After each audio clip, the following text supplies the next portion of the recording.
ओम नमो भगवते वासुदेवाय नमः। जय श्री मन्नारायण। जय हो पुरुषोत्तम माँ के ठाकुर जी की जय हो, पुरुषोत्तम भगवान की जय हो, लक्ष्मी नारायण भगवान की जय हो। जय श्री राधे कृष्ण। श्री कृष्ण ने अधिक मास को वरदान दिया है कि जो भी व्यक्ति इस महीने में सच्चे मन से पुण्य कर्म करेगा और उसके कर्मों का 3 गुना अधिक उसे फल प्राप्त होगा और उसकी सभी मनोकामनाएं पुरुषोत्तम भगवान की कृपा से जरूर ही पूरी होगी। तो आइए चलिए सुनते हैं पुरुषोत्तम मास महात्म्यम का 4था अध्याय। आज हम लेकर आए हैं अधिक मास महात्म्यम का वह परम पावन और अद्भुत प्रसंग, जहाँ करुणा के सागर श्री हरि विष्णु एक रोते हुए दुखी मास का हाथ थामते हुए। तो आइए मन को पूरी तरह एकाग्र करें, प्रभु के चरणों में अपना ध्यान लगाएं और प्रेम पूर्वक बोले हरि कृष्णा हरि नारायण। नारायण ने नारद जी से कहा, देवर्षि अब आगे का वृतांत सुनो, जो भगवान श्री कृष्ण ने काम्यक वन में राजा युधिष्ठिर और अर्जुन को सुनाया था। जब वह संक्रांत से रहित असहाय और निंदित मलमास बैकुंठ धाम पहुंचा तो उसकी स्थिति अत्यंत दयनीय थी। संसार के लोगों ने उसे दुत्कार दिया था, उसे मलमास मल यानी गंदगी की संज्ञा दी थी, शुभ कार्यों से उसे बाहर निकाल दिया था। वह ग्लानि और अत्यंत गहरे दुख से भरा हुआ था। बैकुंठ के दिव्य स्वर्ण सिंहासन पर बैठे जगन्नाथ श्री हरि को देखकर वह मलमास भूमि पर साष्टांग दंडवत कर गिर गए पड़ा। उसकी आंखों से अश्रुओं की धारा बहने लगी। भगवान विष्णु ने अत्यंत करुणा से उसे देखा और उठने का संकेत दिया। तब वह मलमास हाथ जोड़कर गदगद कंठ से रोते हुए बोला, हे प्रभु, हे शरणागत वत्सल, मैं आपकी ही सृष्टि का एक हिस्सा हूँ। विधाता ने मुझे 12 महीनों में से अलग संक्रांति से रहित बनाया, परंतु स्वामी इस संसार के लोग मुझे मलमास कहकर तिरस्कार करते हैं। वे कहते हैं मैं अपवित्र हूँ, निंदित हूँ, शुभ कार्यों में मेरा स्थान नहीं है, कोई मेरे साथ में यज्ञ नहीं करता, कोई विवाह नहीं करता, कोई मंगल कार्य नहीं करता। मलमास और अधिक रोते हुए बोला, हे स्वामी, संसार का यह अपमान अब मुझसे सहा नहीं जाता। तिरस्कृत जीवन को जीने से अच्छा है कि मैं अपने प्राणों को त्याग कर दूं। जिसके सिर पर किसी का हाथ ना हो उसका आश्रय तो केवल आप ही हैं। क्या आपके रहते हुए आपकी इस तुच्छ संतान की यूं ही अपमानित होता रहेगा? प्रभु, मुझे इस घोर अंधकार से निकालिए। भगवान श्री हरि विष्णु जो ब्रह्मांड के कण कण के स्वामी हैं, उस मास के वचनों को सुनकर द्रवित हुए और भगवान की आंखों में करुणा के आंसू छलक आए। भगवान मंद मंद मुस्कुराए और अंत में अत्यंत मधुर वाणी से बोले, वत्स धीरज धरो, जिसने मेरी शरण ली है उसका अमंगल कभी भी नहीं होगा। संसार ने तुम्हें त्यागा है तो क्या हुआ, आज से तुम अकेले नहीं हो, मेरे साथ चलो, मैं तुम्हें स्वयं गोलोक धाम लेकर चलता हूँ, जहाँ साक्षात श्री कृष्ण आपकी अपनी अलहदिनी शक्ति श्री राधा के साथ विराजमान है। वही तुम्हारे इस दुख का अंत करेंगे। ऋषिगण बोले, हे सूत जी, इसके बाद भगवान विष्णु उस दुखी मलमास को लेकर कहाँ गए?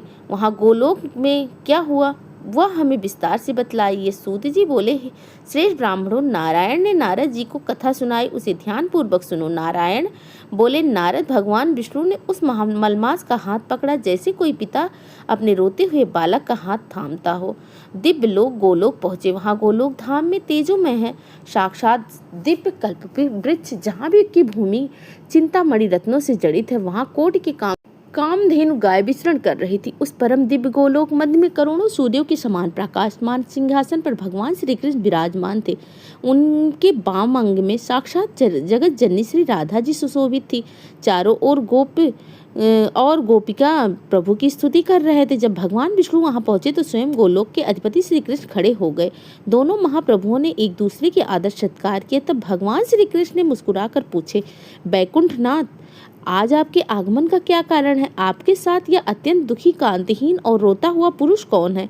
इसके नेत्रों में इतना भय और शोक क्यों है? भगवान विष्णु ने हाथ जोड़कर अत्यंत विनम्रता से कहा, हे पुरुषोत्तम के गोपीनाथ, यह समय का ही एक अंश है जिसे संसार मलमास कहता है। स्वामी, इस बेचारे का कोई रक्षक नहीं। संक्रांति से रहित होने के कारण इसे सब स्वामीहीन और अशुभ कहते हैं। संसार के लोग इसकी निंदा करते हैं, इसे छूने से भी कतराते हैं। यह अपमान से त्रस्त होकर आत्महत्या करने जा रहा था। तब मैंने इसे रोका। भगवान विष्णु आगे बोले, प्रभु, आपकी शरण में आने के बाद कोई दुखी नहीं रह सकता। जैसे आपने द्रौपदी की लाज बचाई, जैसे आपने गजराज को ग्राह के मुख से निकाला, वैसे ही इस अनाथ की भी रक्षा कीजिए। इसे कोई वैसा वरदान दीजिए जिससे इसका यह कलंक सदा के लिए मिट जाए। भगवान विष्णु के इस करुणा भरे वचनों को सुनकर और मलमास का व्याकुलता को देखकर साक्षात भगवान श्री कृष्ण का हृदय प्रेम और दया से भर गया।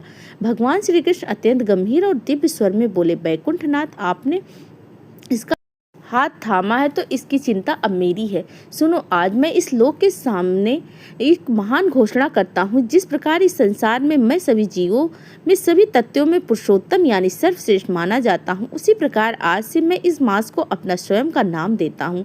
आज से यह संसार मलमास नहीं बल्कि मेरे ही नाम से पुरुषोत्तम मास कहलाएगा। भगवान श्री कृष्ण ने आगे कहा, हे मास, अब तुम प्रभा रहित नहीं हो। मैं अपने जितने भी दिव्य गुण हैं, मेरा ऐश्वर्य, मेरी कीर्ति, मेरा पराक्रम, मेरी दया, भक्तों को मुक्ति देने को मेरी शक्ति, वह सब आज से तुम्हें सौंपता हूँ। मेरे ही समान हो पूजनीय होंगे।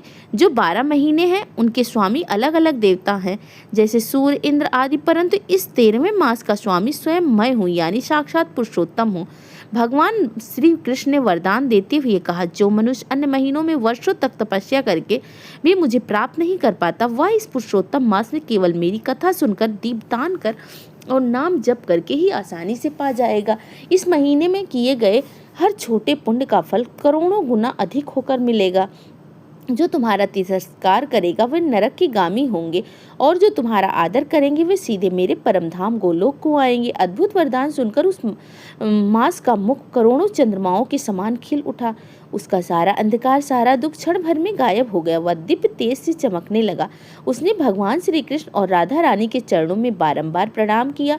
सूत जी बोले, ऋषियों, इस प्रकार भगवान श्री कृष्ण ने एक निंदित और त्यागे हुए मास को ब्रह्मांड का सबसे पवित्र और फलदायी महीना बना दिया। यही कारण है कि इस मास को पुरुषोत्तम मास कहा जाता है।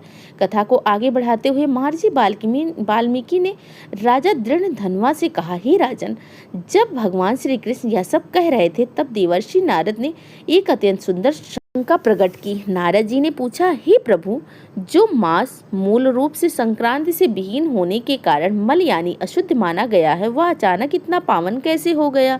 क्या केवल नाम बदल जाने से किसी वस्तु या काल का आंतरिक स्वभाव भी बदल जाता है? तब वक्ताओं में श्रेष्ठ भगवान श्री कृष्ण ने मंद मंद मुस्कुराते हुए नारद जी को एक अद्भुत दृष्टांत दिया। भगवान बोले, नारद, एक गहरे और घने जंगल में चंदन का एक वृक्ष था। हवा के झोंके से उस वृक्ष के एक सूखी टहनी टूटकर नीचे के कीचड़ में और नाली के गंदे जल में गिर गई। राह से गुजरते वाले हर व्यक्ति ने उस लकड़ी को देखा, परंतु उसे कीचड़ में फना हुआ जानकर सबने मुंह फेर लिया। कोई उसे छूना नहीं चाहता है, क्योंकि वह मल मूत्र और गंदगी के बीच में पड़ी थी।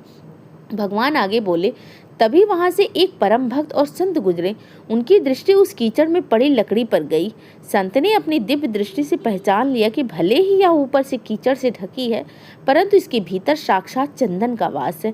इसकी सुगंध अविनाशी है। संत ने बिना किसी संकोच के उस कीचड़ में हाथ डाला, उस लकड़ी को उठाया, उसे गंगा जल से स्वच्छ किया और घिसकर उसको दिव्य चंदन तैयार किया। फिर उस चंदन को ले जाकर उन्होंने साक्षात ठाकुर जी के विग्रह के मस्तक पर लगा दिया। भगवान श्री कृष्ण ने नारद जी की आंखों में देखते हुए कहा, देवर्षि, अब तुम बताओ, जो लकड़ी कल तक कीचड़ में पड़ी होने के कारण निंदित थी, अछूत थी, आज भगवान के मस्तक की शोभा बनने के बाद क्या कोई उसे अशुद्ध कह सकता है? क्या कोई उसकी पवित्रता पर प्रश्न उठा सकता? नहीं, क्योंकि अब उस पर भगवान का स्पर्श हो चुका है। ठीक इसी प्रकार मलमास भी संसार की नजरों में संक्रांति न होने के कारण कीचड़ की तरह उपेक्षित था, परंतु जैसे ही इस मलमास ने व्याकुल होकर मेरी शरण ली और मैंने इसे अपना नाम देकर अपने मस्तक पर धारण कर लिया, वैसे ही इसके सारे पूर्व दोष भस्म हो गए हैं। अब यह काल का वह चंदन है जिसे जो भी अपने जीवन में धारण करेगा उसका पूरा अस्तित्व महक उठेगा। यह अद्भुत दृष्टांत सुनकर राजा दृढ़धनवा का हृदय प्रेम और विस्मय हो गया। उनकी आंखों में अविरल अश्रु बहने लगे। महर्षि वाल्मीकि बोले, हे राजन, इस परम पावन मास में साक्षात गोलोक का अधिपति श्री कृष्ण ने मनुष्यों के कल्याण के लिए कुछ अत्यंत विशेष कर्तव्यों और नियमों को निर्धारित किया है। यह मास केवल शारीरिक उपवास का नहीं बल्कि मानसिक शुद्धिकरण का उत्सव है।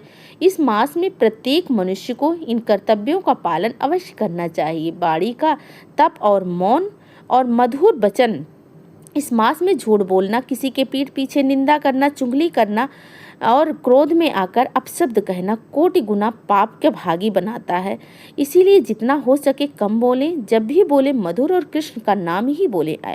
आयचित दान और अन्य सेवा, भगवान को भूखों को भोजन सेवा अत्यंत प्रिय है। इस मास में भूखे मनुष्यों, पशुओं, विशेषकर गौमाता, पक्षियों को अन्न और जल देना साक्षात श्री हरि को तृप्त करने के समान है। यदि शरीर साथ न दे तो इस मास में विलासिता के बिस्तरों का त्याग कर भूमि पर शयन करना चाहिए। यह हमारे भीतर की कामुकता और अहंकार को शांत करता है।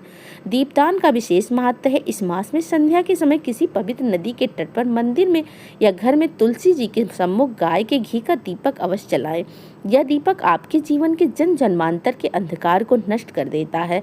इस महीने में क्षमा भाव का होना अत्यंत जरूरी है। इस महीने में यदि कोई आपका अहित भी करे तो उसे भगवान की विधान मानकर क्षमा कर दें। अपने भीतर किसी के प्रति बैर ना रखें, ईर्ष्या की भावना न रखें। जब महर्षि वाल्मीकि ने राजा दृढ़धनुआ को यह अद्भुत कथा और इसके नियम सुनाए तो राजा की आंखों में प्रेम अश्रुओं की धारा निकली। राजा को समझ आ गया कि जिस महीने को वो तुच्छ समझ रहे थे वह स्वयं भगवान का पुरुषोत्तम मास है। इस प्रकार चौथा अध्याय पूर्ण हुआ। प्रेम से बोलिए पुरुषोत्तम माँ के ठाकुर जी की जय हो, पुरुषोत्तम भगवान की जय हो, लक्ष्मी नारायण भगवान की जय हो, विष्णु भगवान की जय हो। जय श्री कृष्णा। राधे राधे। हर हर महादेव। ओम नमो भगवते वासुदेवाय नमः। जय श्रीमन नारायण। धन्यवाद।